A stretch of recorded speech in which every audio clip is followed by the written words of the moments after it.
जय श्री कृष्ण दोस्तों, आइए सुनते हैं माघ महात्म का 10वां अध्याय। यमदूत कहने लगे कि हे वेश्ये, एक बार भी गंगा जी में स्नान करने से मनुष्य सब पापों से छूटकर अत्यंत शुद्ध हो जाता है। जो मनुष्य गंगा जी को दूसरे तीर्थों के समान समझता है वह अवश्य ही नरक में जाता है। भगवान के चरणों से उत्पन्न हुई गंगा जी के पवित्र जल को श्री शिव जी अपनी मस्तक पर धारण करते हैं।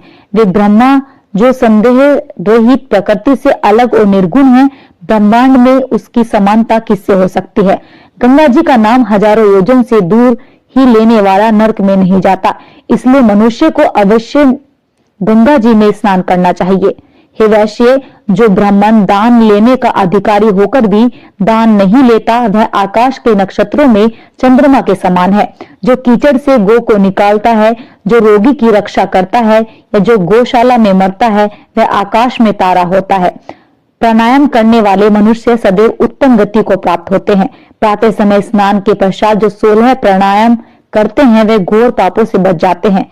जो पराई स्त्री को माता के समान समझते हैं वो यम की यातना को नहीं भोगते। जो मन से कभी पर स्त्री का चिंतन नहीं करता वे दोनों लोकों और अपने को अधीन कर लेता है। जो पराये धन को मिट्टी के समान समझता है वह स्वर्ग में जाता है। जिसने क्रोध को जीत लिया मानो उसने स्वर्ग को ही जीत लिया। जो माता पिता की सेवा देवता तुल्य करता है वह यम द्वार नहीं देखता। जो गुरु की सेवा करते हैं वे ब्रह्मलोक को प्राप्त होते हैं।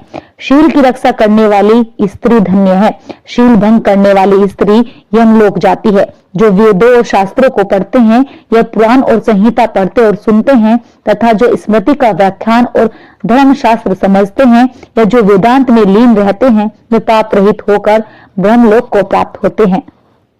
जो अज्ञानियों को वेद शास्त्र का ज्ञान देते हैं वे देवताओं से भी पूजित होते हैं। यमदूत ने कहा कि वैश्य श्रेष्ठ यमराज ने हमको वही आज्ञा दे रखी है कि तुम किसी वैष्णव को मेरे पास मत लाओ। हे वैश्य, पापी लोगों को इस संसार रूपी नरक को पार करने के लिए भगवान की भक्ति के सिवाय दूसरा और कोई भी उपाय नहीं। भगवान की भक्ति न करने वाले मनुष्य को चंडाल के समान समझना चाहिए। भगवान के भक्त अपने माता पिता दोनों के कुलों को तार देते हैं और उनको नरक में नहीं रहने देते। जो मनुष्य वैष्णव का भोजन करते हैं वे ब्रह्मांड और भगवान की कृपा से श्रेष्ठ गति को प्राप्त होते हैं। बुद्धिमान को सदैव वैष्णव का अन्न खाना चाहिए, इससे बुद्धि पवित्र होकर मनुष्य पाप नहीं करता। गोविंदाय नमः इस मंत्र का जाप करता हुआ जो मनुष्य मृत्यु को प्राप्त होता है वह परम धाम को प्राप्त होता है, इसमें कोई संदेह नहीं। और जो ओम नमः भगवते वासुदेवाय नमो नारायण इस द्वादशाक्षर मंत्र या ओम अष्टाक्षर मंत्र का जाप करता है उसके ब्रह्मा इत्यादि बड़े पाप नष्ट हो जाते हैं। तो ये था 10वां अध्याय।